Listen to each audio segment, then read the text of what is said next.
On the eve of the primary here in Columbia, the Black Conservative Federation held their annual honors gala, where Trump made his plea to the community.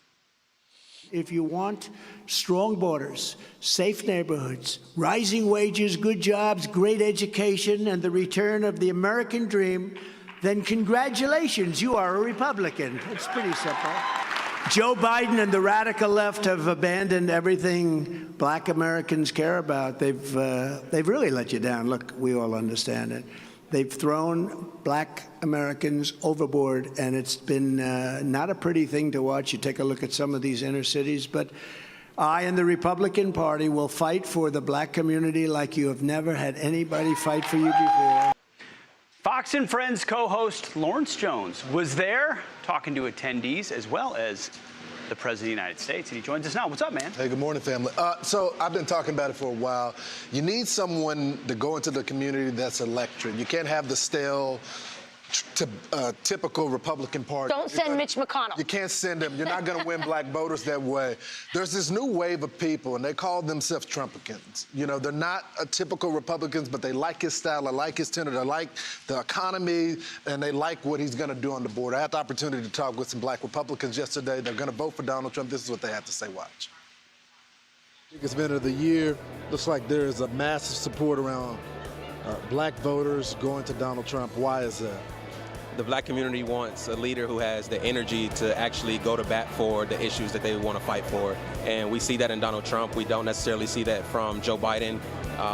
President Donald Trump is visible. He's taking challenging questions, and the people feel like if he's reelected that he'll have the energy, he'll have the charisma to get up and go and fight for the issues. What do you think is going to be the #1 issue that drives Black folks to the polls? Well, it has to be the economy. I think everyone is suffering right now. Economy. Yeah.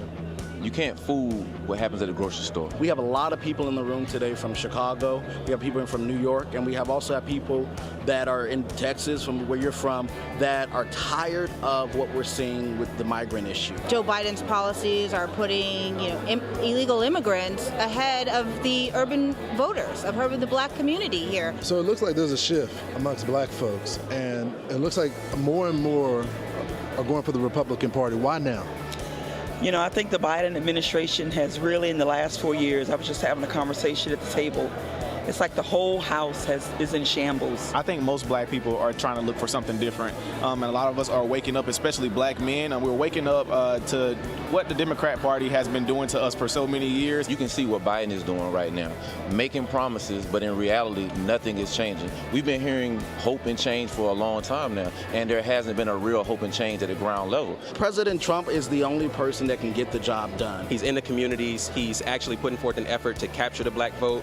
He's putting forth an effort to fight for the issues that we've been pushing for decades. Black people just need to come and realize that the Republican Party is not the enemy. And really just pay attention to what's going on, the pure facts of what's going on right now with this administration. It is time to really just open your eyes, and the Republican Party is not the enemy. It's good on this side of the fence. So one thing and we're going to play the exclusive interview with the former president later on in the show, but one of the things I asked him is what he's going to do when it comes to the Black community.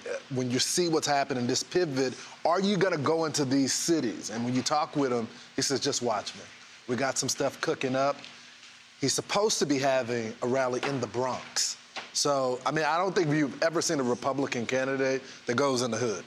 And I think that's important. If you got a president of the United States, former president, that is going to Chicago, going to Harlem, going to the Bronx, going to South Dallas, and rallying the troops, the men and women that feel like they're forgotten as well. The same stories that I hear from urban America is the same stories I hear from the middle America diners.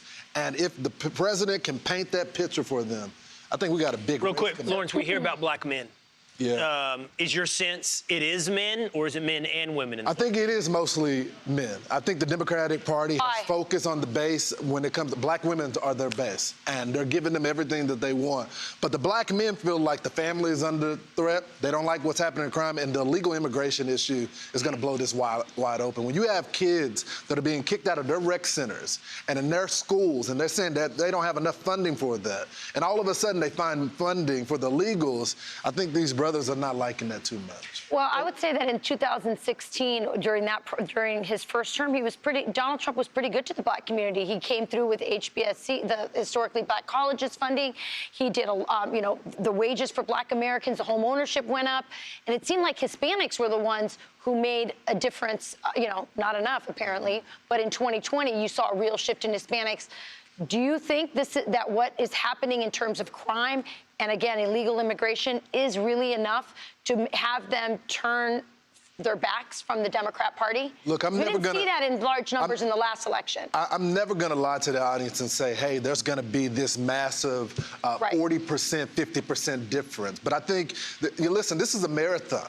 For a while, there was no Republicans in the community talking about these issues. But I do think he got record number last year, the last election that he ran. I think he could get up to 25 to 30%. If that happens, it's a game changer. That's it. Yes, even increase 5, 7, 10% is a huge thing, no doubt. I'm Steve Doocy. I'm Brian Kilmeade. And I'm Ainsley Earhart. And click here to subscribe to the Fox News YouTube page to catch our hottest interviews and most compelling analysis.